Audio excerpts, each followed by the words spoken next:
সুন্দরবন বিশ্বের বৃহত্তম ম্যানগ্রোভ অরণ্য, UNESCO world heritage site, যেখানে রয়েছে ডাঙায় বাঘ আর জলে কুমির। রয়েছে প্রায় ৩৩৪ ধরনের গাছ। পশ্চিমবঙ্গ ও বাংলাদেশের দক্ষিণ অংশে প্রায় ১০,০০০ স্কোয়ার কিমি অঞ্চল জুড়ে বিস্তৃত এই সুন্দরবন, যার প্রায় ৬৬ রয়েছে বাংলাদেশে আর ৩৪ রয়েছে পশ্চিমবঙ্গের দক্ষিণ ২৪ পরগনা জেলায়। সুন্দরবন, যেখানে রয়েছে ৩৫ প্রজাতির ম্যানগ্রোভ উদ্ভিদ। সুন্দরবন রয়্যাল বেঙ্গল টাইগারের বাসস্থান। এছাড়া চিতল হরিণ, বিভিন্ন প্রজাতির বাঁদর, প্রায় ৩০০-এর ওপর প্রজাতির পাখি, কুমির ও বিভিন্ন প্রজাতির সাপ সহ প্রায় ৫৫ ধরনের সরীসৃপ।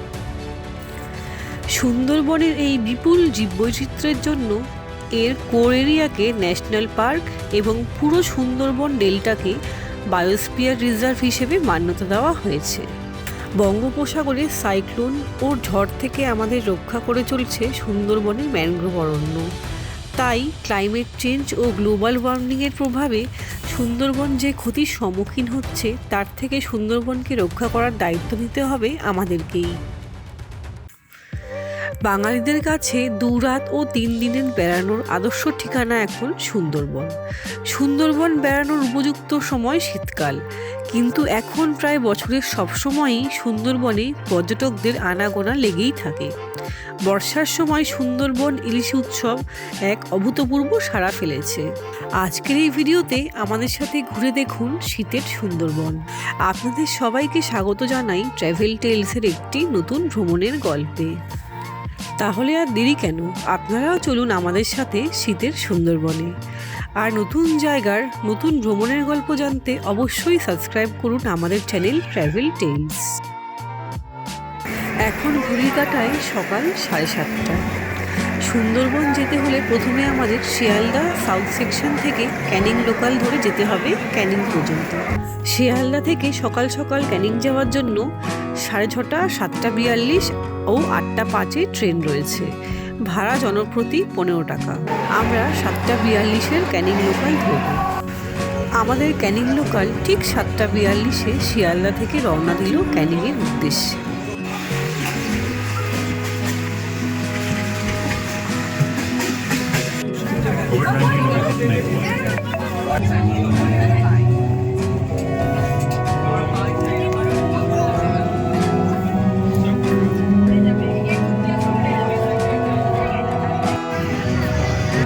বিদ্যাধরপুর, বেতবেরিয়া, তালদি, মাছলা, একের পর এক স্টেশনকে পেছনে ফেলে আমাদের ট্রেন এগিয়ে চলল ক্যানিংয়ের দিকে। ক্যানিং স্টেশন থেকে সুন্দরবন ট্যুর 2টি ঘাট থেকে করা হয়, সোনাখালি ও গদখালি। ক্যানিং স্টেশন থেকে অটো বা ম্যাজিক কারে করে চলে আসা যায় সোনাখালি বা গদখালি। আমাদের এবারে সুন্দরবন ট্যুরটি ছিল গদখালি ফেরিঘাট থেকে, তাই একটি ম্যাজিক কারে করে আমরা রওনা দিলাম গদখালি ফেরিঘাটের উদ্দেশ্যে। সময় লাগবে 40 মিনিটের মতো।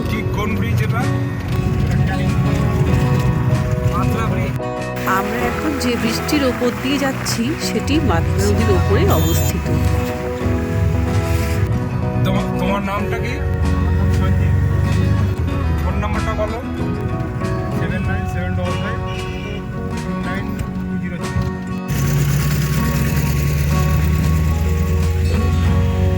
আমরা এসে পৌঁছলাম গদখালি বাস স্ট্যান্ডে। এখান থেকে ট্রাভেল এজেন্সির লোকেরা আমাদের পৌঁছে দিল গদখালি ফেরিঘাটে।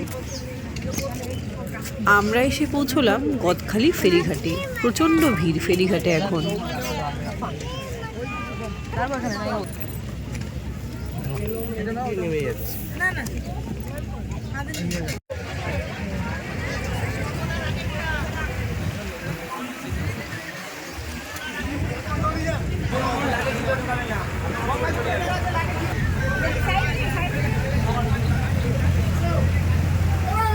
বাবা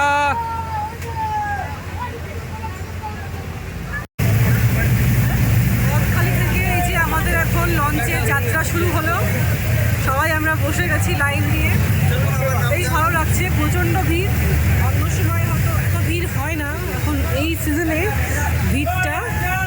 বেশি। দেখুন কত লোকজন সব দাঁড়িয়ে আছে, এখনো অনেক লঞ্চ ছাড়বে। কালকে যেহেতু 25শে ডিসেম্বর গেছে, এই জন্য আজকে ভিড়টা খুবই বেশি। দেখি মাম্মা তাকাও।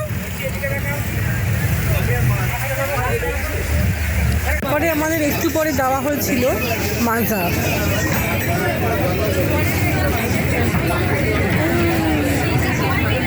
আমাদের লঞ্চ ছেড়ে দিল, খুব ভালো লাগছে।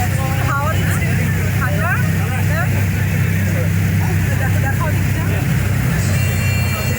এই হলো লঞ্চের নিচের অংশ।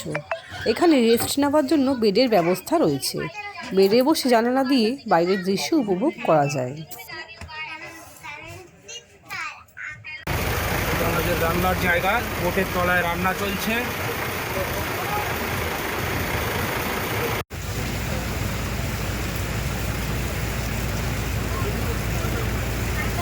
এইটা হলো ওয়াশরুম।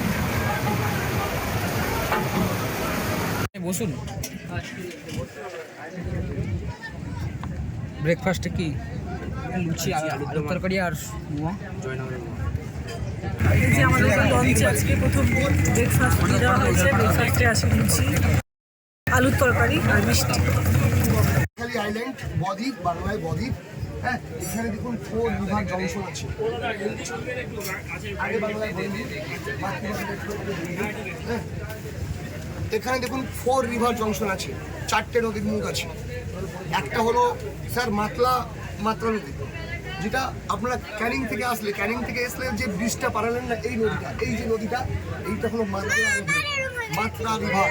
হ্যাঁ, একটা হলো দুর্গা দুয়ারি। স্যার আমরা যেটা দিয়ে যাবো না জঙ্গলের ভিতরে, একদম কোর এরিয়ার ভিতরে যাবো, সেইটা হলো দুর্গা দুয়ানি নদী, দুর্গা দুয়ানি রিভার, একদম জঙ্গলের ভিতরে। আজকের যে বার্ড স্যাঞ্চুরি আইটিনারি অনুযায়ী যে লেখা আছে বিকেলবেলায় বার্ড স্যাঞ্চুরি, সেই স্পটগুলো আজকের এই দুর্গা দুয়ানি রিভার হয়ে যাবে। হ্যাঁ, আরেকটা নদী হলো, ওইটা হলো গুমরি নদী, গুমর নদী। এই নদীটা দেখুন সামনে বিদ্যাধরী নদী, বে অফ বেঙ্গলের দিকে চলে যাচ্ছে। হ্যাঁ, বিদ্যাধরী নদী। তাহলে একটা হলো কি, একটা হলো বিদ্যাধরী নদী, একটা হলো দুর্গা দুয়ানি রিভার, একটা হলো মাতলা নদী, আরেকটা হলো গুমরি নদী, গুমর নদী।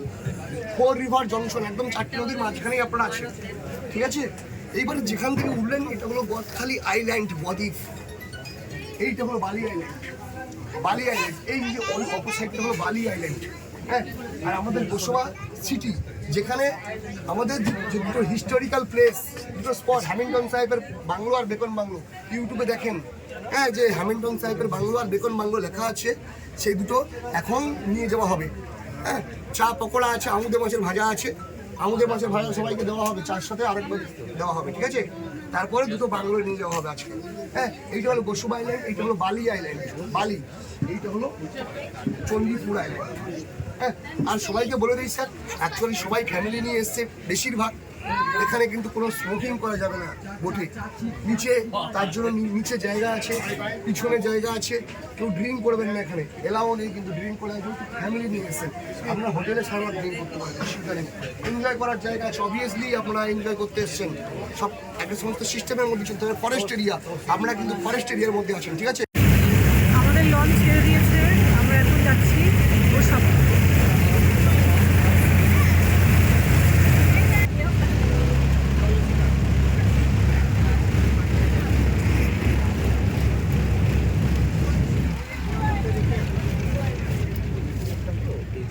আইটিনারি হিসেবে আজকের আমাদের দর্শনীয় স্থান 3টি: বেকন বাংলো, হ্যামিল্টন বাংলো ও পাখির জঙ্গল। এর মধ্যে বেকন বাংলো ও হ্যামিল্টন বাংলো গোসাবা আইল্যান্ডে অবস্থিত। গোসাবায় পৌঁছে আমরা এই দুটি পায়ে হেঁটে দেখব। পাখির জঙ্গলটি আমরা লঞ্চ থেকেই দেখব। সামনের ওই জায়গাটা কি পুজো করো তোমরা না? ওখানে ওই জন্য কারো পা দিতে বারণ করো নাকি? প্রত্যেক দিন পুজো হয় যাওয়ার আগে? আমরা এসে পৌঁছলাম গোসাবায়।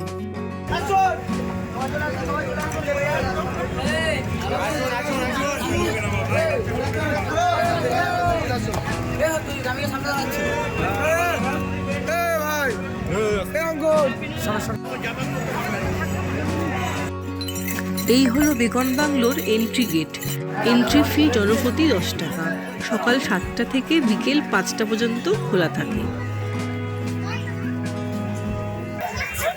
বেকন বাংলো প্রতিষ্ঠা করেছিলেন ড্যানিয়েল হ্যামিল্টন। তিনি এখানে রবীন্দ্রনাথকে আমন্ত্রণ করেছিলেন। রবীন্দ্রনাথ ঠাকুরের স্মৃতি বিজড়িত এই বাংলো।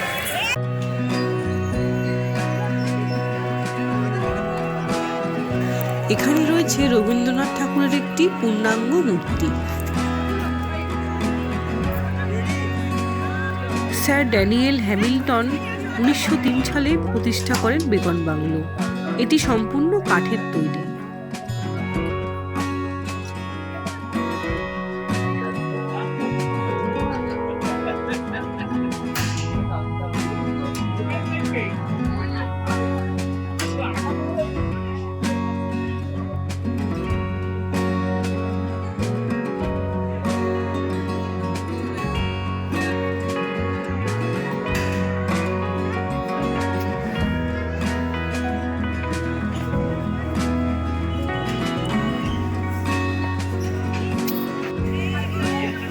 হ্যামিল্টন সাহেব ও রবীন্দ্রনাথ ঠাকুরের আলাপচারিতার একটি মুহূর্ত তুলে ধরা হয়েছে এই ভাস্কর্যটিতে। একটি বুদ্ধদেবের সুন্দর মূর্তিও এখানে রয়েছে।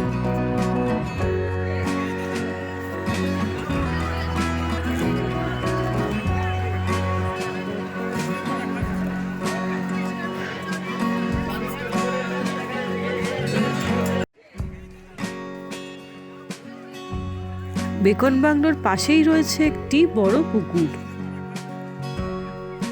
বেকন বাংলোতে রয়েছে একটি সুন্দর পার্ক, বাচ্চাদের খেলার সরঞ্জামও রয়েছে এখানে। মাদল সহ নিত্যরত সাঁওতাল পরিবারের একটি ভাস্কর্যও এখানে রয়েছে। বেকন বাংলো দেখে আমরা রওনা দিলাম হ্যামিল্টন বাংলোর উদ্দেশ্যে।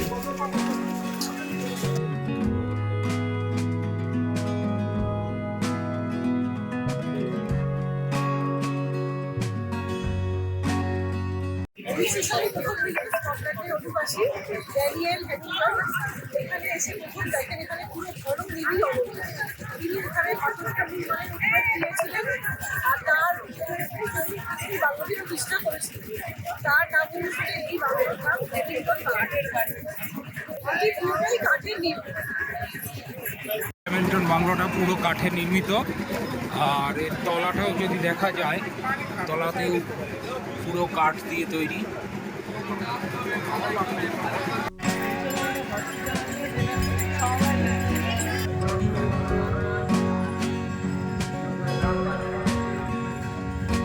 আরেকবার একটু বলুন তো ব্যাপারটা।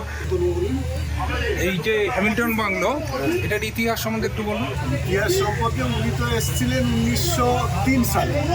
তখন ব্রিটিশ সরকারের কাছ থেকে 90,000 একর জায়গা লিজ নিয়েছিলেন এবং দুটো দ্বীপ, সার্জেলিয়া আর গোসাবা, এই দুটো দ্বীপ উনি হচ্ছে জঙ্গল কেটে এই জনবসতি তৈরি করিয়েছিলেন আর কি।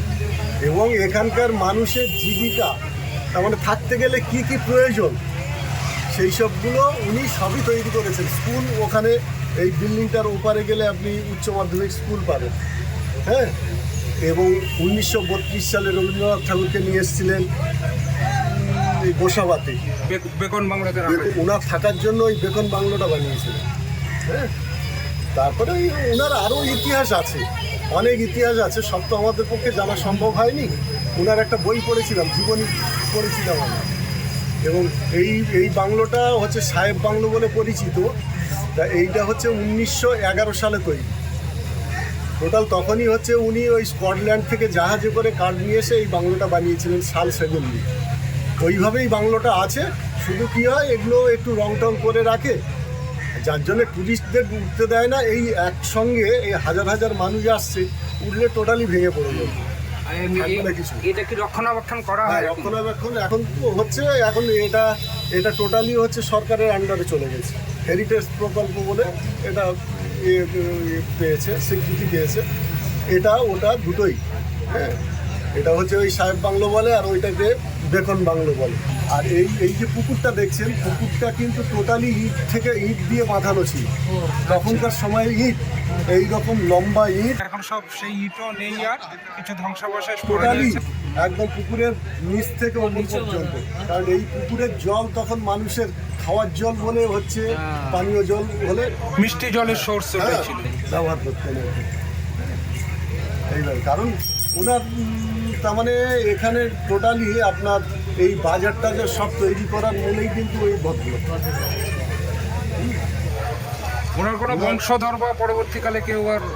ওনার ভাইপো, ওনার তো নিজের কোনো ছেলে পেলে নেই। আচ্ছা, ওনার ভাইপো এখানে এসেছিলেন, ভাইপো এবং ওনার হচ্ছে ভাইপো স্ত্রী দুজনেই এখানে ছিলেন বেশ কিছুদিন। তারপরে স্বাধীনতার আগে ওরা এখান থেকে চলে যায়। ওনার জন্ম হচ্ছে 6 ডিসেম্বর এবং মৃত্যু 6 ডিসেম্বর, ওই সেম দিনে, যার জন্য এখানে 6 ডিসেম্বরে একটা অনুষ্ঠান হয় ওনার জন্মদিন বলে, জন্মদিন। আর এখানে ওনার ধর্মীয় কিছু মানুষ এখানে আছেন, ওই এখানে বড়দিন উপলক্ষে ওই মেলা হচ্ছে, খ্রিস্টানদের মেলা। ওই একটু এগিয়ে গেলে দেখতে পাবেন ওখানে যত চার্চগুলো, এখানে ওই চার্চটা উনি ওনার হাতেই তৈরি করেন। এইভাবে উনি এখানে জনবসতি তৈরি করে দিয়েছিলেন জঙ্গল কেটে। আপনার বাড়ি কি এখানে? আমার বাড়ি গোসাবা। অনেক ধন্যবাদ। এদিকে হ্যামিল্টন বাংলো, আর তার উল্টো দিকেই সমবায় ব্যাংক, যেটা স্থাপন করেছিলেন হ্যামিল্টন সাহেব। আজকের নতুন ফলে পরে নতুন চেহারা, এখন স্টেট ব্যাংক অফ ইন্ডিয়ার অফিস। কি ঘটনা বল? ঘটনা তো এখানে রবীন্দ্রনাথ ঠাকুর আসেন হ্যামিল্টন সাহেবের আমন্ত্রণে, তার জন্যই বিকল বাংলা তৈরি হয়। এবং তারপর সাহেবের বাংলাতে উনি যখন আসেন, এইখানকার প্রথম সমবায় ব্যাংকের আইডিয়াটা তিনি তৈরি করেন। রবীন্দ্রনাথের মাধ্যমে এইখানে সমবায় ব্যাংকের ভিত্তিপ্রস্তর স্থাপিত এবং আনুষ্ঠানিক যাত্রা শুরু হয়, যা ফলে এটা কি হ্যামিল্টন সাহেবের মূর্তি? স্যার ড্যানিয়েল হ্যামিল্টন সাহেবের মূর্তি।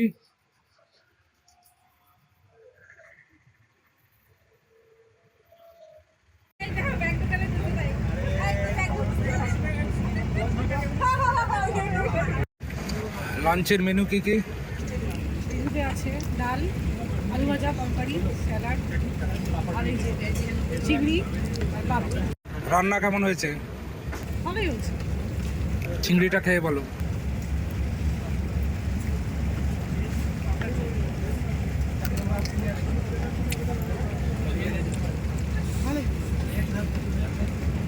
স্যার, হ্যাঁ, এটা এটা এটা স্যার পাখির জঙ্গল।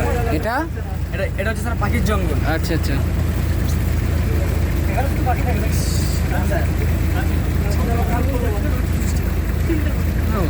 আমরা এখন গুমটি নদী দিয়ে যাচ্ছি, আমরা এখন পাখিরালয় দিকে যাচ্ছি, আর এদিকে রয়েছে সোনারগাঁ। দেখে যায় একটু সোনারগাঁ, পাখিরালয়, এগুলো সবই এক একটা দিকে। আর আমাদের আজকের এই লঞ্চের যাত্রা আজকের মতন প্রায় শেষের পথে। আমরা এখন পাখিরালয়ের দিকে যাচ্ছি, আমাদের আজকে আস্তানা।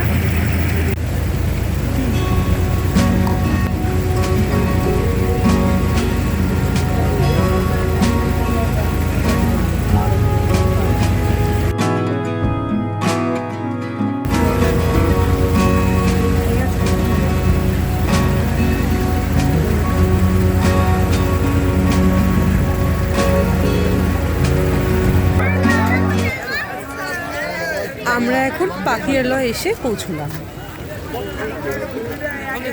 পাখিরালয় পৌঁছতে পৌঁছতে আমাদের সন্ধে হয়ে গেল।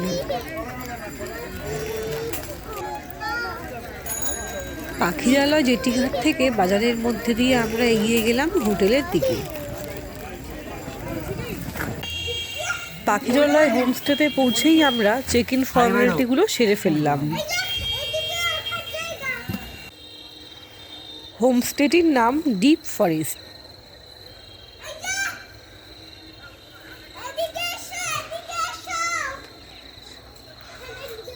আমাদের পৌঁছতে পৌঁছতে সন্ধে হয়ে গেল।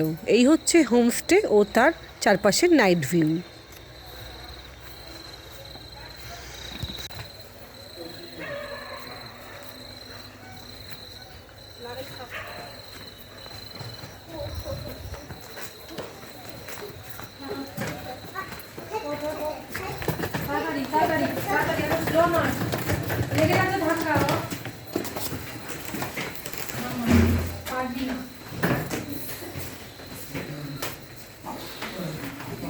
এই যে আমরা এসেছি সুন্দরবন ট্যুরে প্রজাপতি ট্রাভেলসের পক্ষ থেকে। তো ওনারা আজকে আমাদের এখানে থাকার ব্যবস্থা করেছেন। এই হোটেলটির নাম হচ্ছে ডিপ ফরেস্ট, এটি পাখিরালয়ে অবস্থিত। তো আসুন রুমটা দেখা যায়। চিমছাম একটা রুম, খুব একটা বড় নয়, পরিষ্কার পরিচ্ছন্ন। একটা বড় বেড রয়েছে, টেবিল রয়েছে, টিভি রয়েছে, এসি রয়েছে, আর একটা টেবিল রয়েছে ওখানে। আর এই যে এখানে একটা মিরার রয়েছে। আর ওয়াশরুমটা দেখা যাক। ওয়াশরুমটা পরিষ্কার পরিচ্ছন্ন, গিজার রয়েছে, বেসিন রয়েছে। কি হ্যাঁ, বেসিন রয়েছে একটা। ব্যাস, ঠিক আছে।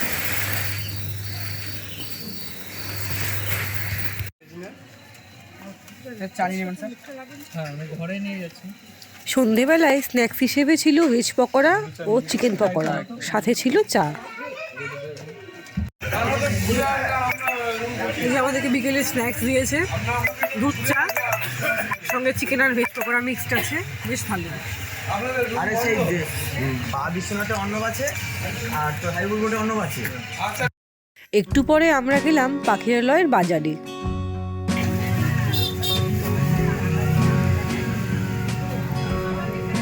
দোকানগুলিতে হরেক রকমের জিনিস, কাঠের তৈরি জিনিস, হাতে তৈরি ঘর সাজানোর সরঞ্জাম, খেলনা, হ্যান্ডমেড নানান রকম জুয়েলারি, আরও অনেক কিছু।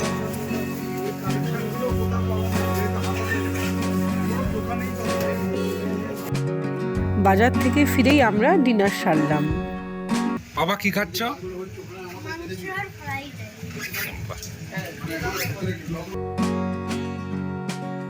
এই হলো সকালবেলার হোমস্টের ভিউ ও তার চারপাশের ভিউ। চারপাশটা কুয়াশায় ঢাকা। হোমস্টের সামনেটাই নারা সবজি চাষ করেছেন। চা খেয়ে আমরা একটু পরেই বেরিয়ে পড়ব। আজ আমাদের সুন্দরবন প্যাকেজ ট্যুরের দ্বিতীয় দিন।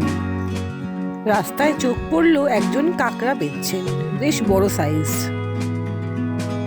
আমরা এখন লঞ্চে উঠছি পাখিরালয় ফেরিঘাট থেকে।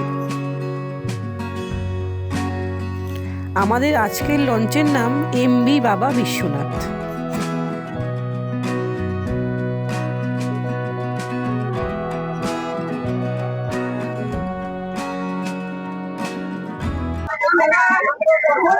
আজকে আমাদের সুন্দরবন প্যাকেজ ট্যুরের দ্বিতীয় দিন, আর আমাদের বোটটা পাখিরালয় থেকে ছেড়ে দিয়েছে।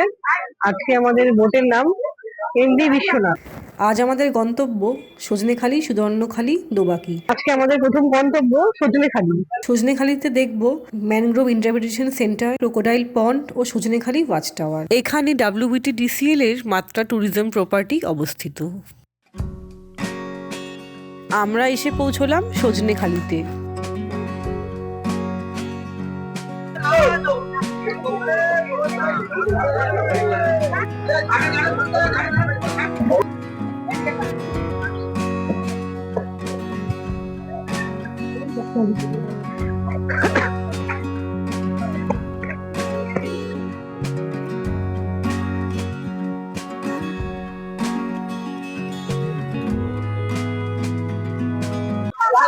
এটা হচ্ছে সজনেখালি ইকো ট্যুরিজম সেন্টার।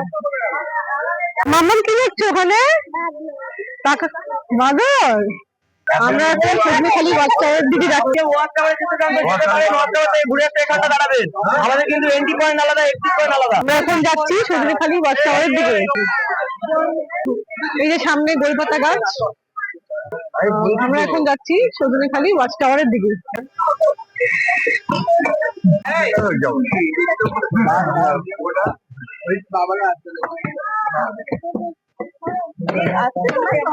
এখন যাচ্ছি সজনেখালি ওয়াচ টাওয়ারের উপর। দেখা যাক কিছু দেখা যায় কিনা। প্রচন্ড ভিড়। দেখে আসলাম সজনেখালি ওয়াচ টাওয়ার, কিছু দেখা পেলাম না।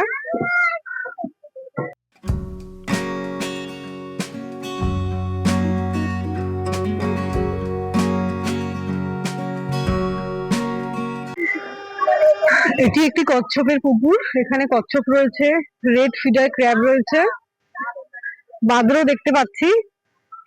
কমলা খাচ্ছে বোধহয়, দেখাও, ওই যে কমলা খাচ্ছে বাঁদরটা। কচ্ছপ গুলো আছে কিন্তু হ্যাঁ, দেখা যাচ্ছে না তো।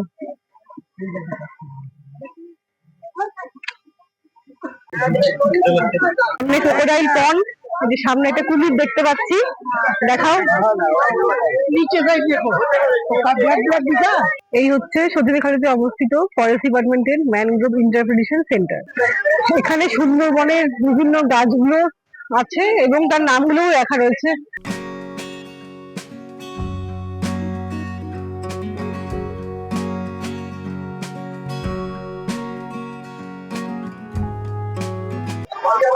এই হচ্ছে সুন্দরবনের ম্যাপ।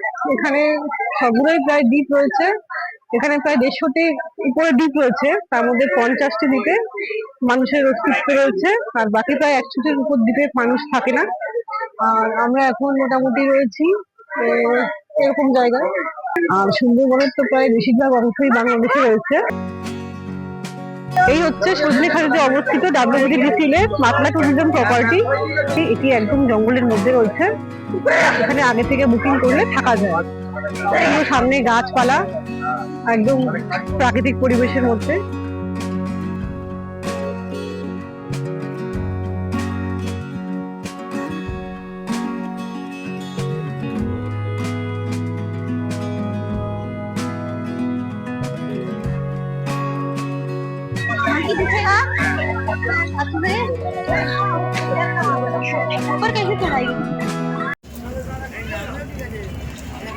ব্রেকফাস্টে কি আছে আজকে? লুচি, ঘুগনি, মিষ্টি। আচ্ছা, আবার মাম কি খাচ্ছ? লুচি কে দিয়ে খাও।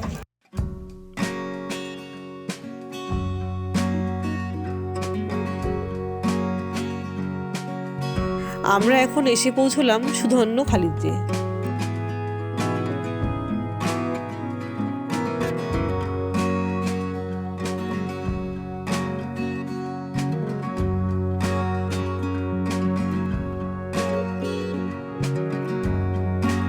প্রথমেই রয়েছে বনবিবির মন্দির। সুন্দরবনে বাঘ দক্ষিণ রায় নামে প্রচলিত। উত্তরবঙ্গে বাঘের দেবতাকে সোনারায় বলে। হিন্দু ও মুসলিম উভয় ধর্মের মানুষ বাঘ দেবতা ও বনবিবির পুজো করেন। বাঘ দেবতা ও মা বনবিবির সম্বন্ধে এখানে লেখা রয়েছে। বাউলে, মৌলে কিংবা জেলেরা জঙ্গলে ঢোকবার সময় বিশেষ ভক্তি সহকারে বনবিবির পুজো করেন। এরপর আমরা দেখলাম ম্যানগ্রোভ আর্বোরেটাম। কৃপা, পশুর গর্জন,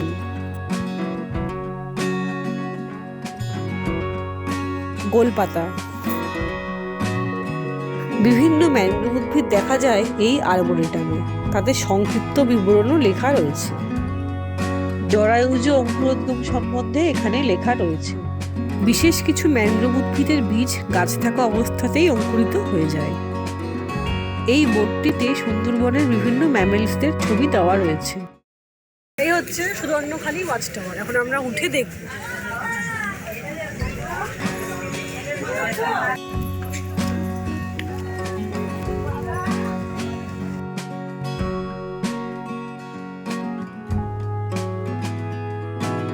আসুন কিছু দেখা যায় কিনা দেখি। আমরা বেরিয়ে যাচ্ছি।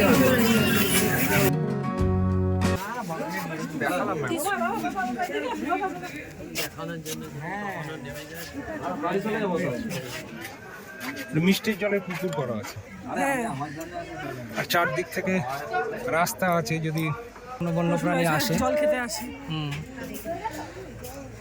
বাকি তো সবই লবণাক্ত জল।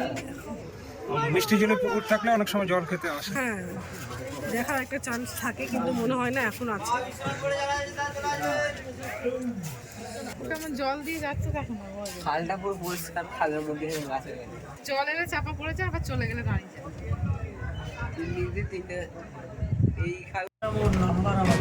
আমরা আবার লঞ্চে উঠে পড়লাম। গন্তব্য দোবাকি। যেতে যেতে বিভিন্ন ধরনের ম্যানগ্রোভ গাছ চোখে পড়ল। এগুলি হলো ঠেসমুড়ি।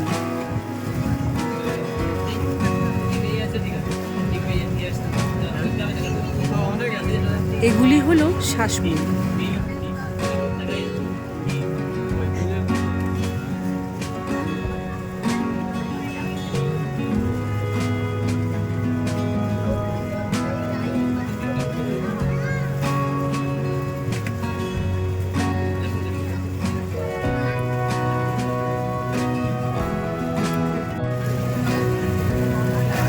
চোখে পড়ল কিছু বাদর।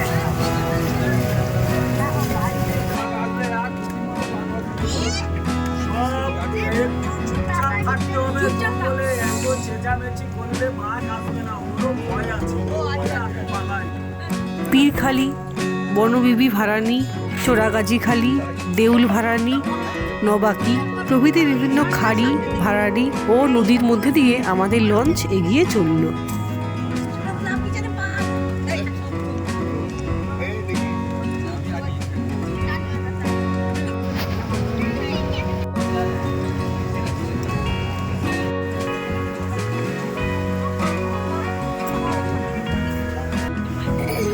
চোখে পড়ল নানান প্রজাতির পাখি।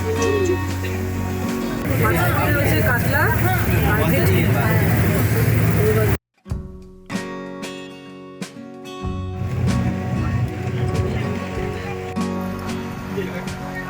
ওটা যাদের রুট আছে যা তাই নিবি।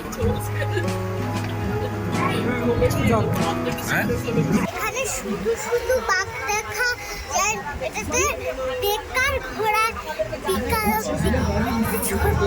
একটু ছোট লঞ্চ হয়, এখানে বাঘের পায়ের ছাপ অনুসরণ করে যায়, সেখানটায় বাঘ দেখার চান্স আছে। আমরা এসে পৌঁছলাম দোবাকিতে।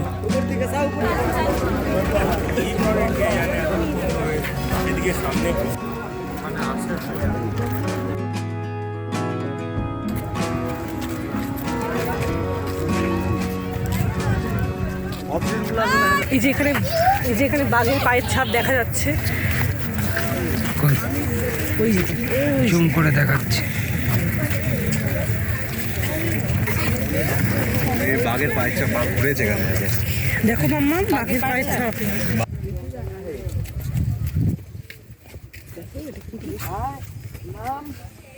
আমরা এখন রয়েছি দোবাকি ক্যাম্পে। এখানে ফরেস্টের উপর দিয়ে ক্যানোপি বা দুপাশে জাল দেওয়া, আর মাঝখান দিয়ে হেঁটে যেতে হয় প্রায় 8 কিলোমিটার রাস্তা। এখানে দুই পাশে রয়েছে ম্যানগ্রোভ আর পশু পাখি দেখার চান্স থাকে। আমরা একটু আগে বাঘের পায়ের ছাপ দেখলাম, তো আসুন দেখা যাক আর কিছু দেখতে পাওয়া যায় নাকি।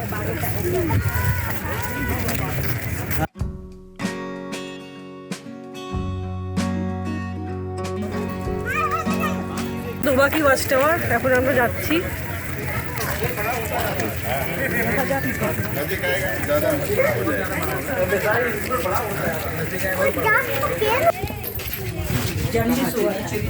इतना दूर तक आँख जा रहा है ना, इतना दूर तक ये जंगल है। মিষ্টি জলের পুকুর। वो जो पानी में कुछ चीज दिख रहा है ना, नहीं देखे थे वो चीज।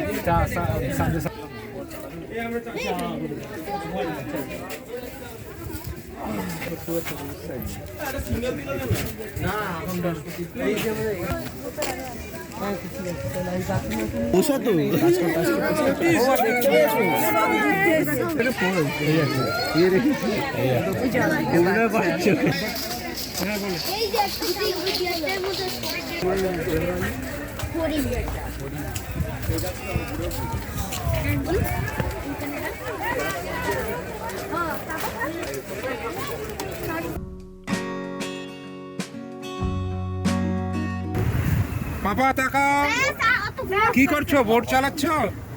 ধরো, আরেকবার ধরো। এই হলো পঞ্চমুখানি।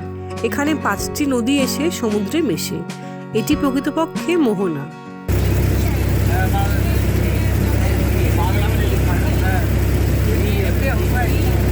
এখানে বেশ কয়েকটি বড় বড় জাহাজ দেখতে পেলাম। শিপটা দেখ।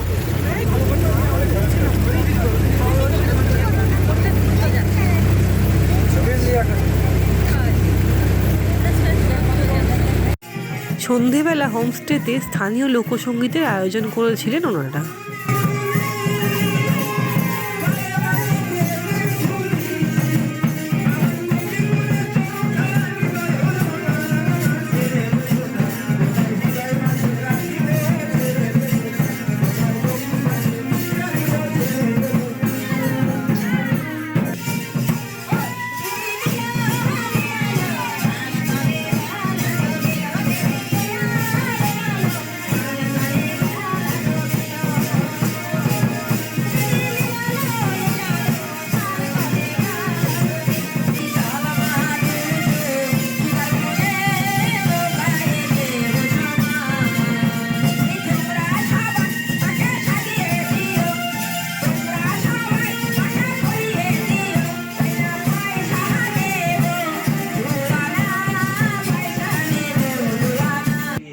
আজ ডিনারে রয়েছে মটন।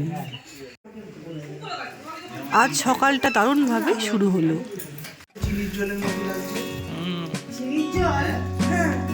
আমি তাহলে রস খাননি, আমি রস খেলে তার চিনি জলের তাহলে এই আমরা এখন খাচ্ছি সদ্য গাছ থেকে পেড়ে আনা খেজুরের রস। আজ আমাদের ট্যুরের শেষ দিন। হোটেল থেকে চেক আউট করে আমরা এখন যাচ্ছি পাখিরালয় জেটি ঘাটে। জেটি ঘাটে প্রচন্ড ভিড়। এই দেখুন একটা দারুণ জিনিস, এটাকে বলে বাক্স বাদাম। 10 টাকা বাক্স বাদাম, এটা কি এখানেই পাওয়া যায়? এটা কি এখানেই পাওয়া যায়? না না না, এখানে ভালো লাগে। লঞ্চ ছাড়ার সঙ্গে সঙ্গেই দিয়ে দিল ধোঁয়া ওঠা গরম চা। এখন ব্রেকফাস্ট, দেখা যাক আজ ব্রেকফাস্টে কি আছে।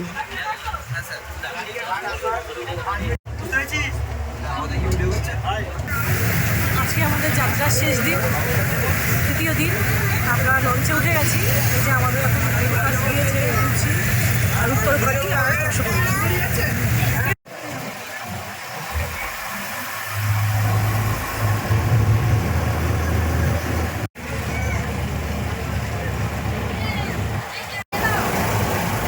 কি রান্না হচ্ছে আজকে? ডাল, আলু ভাজা, মাছের ভাজা আর মাংস, চাটনি পাঁপড়। আপনারা এই বোটে রেগুলারই রান্না করেন? আচ্ছা, আপনাদের বাড়ি কোথায়? পাখিরালয়।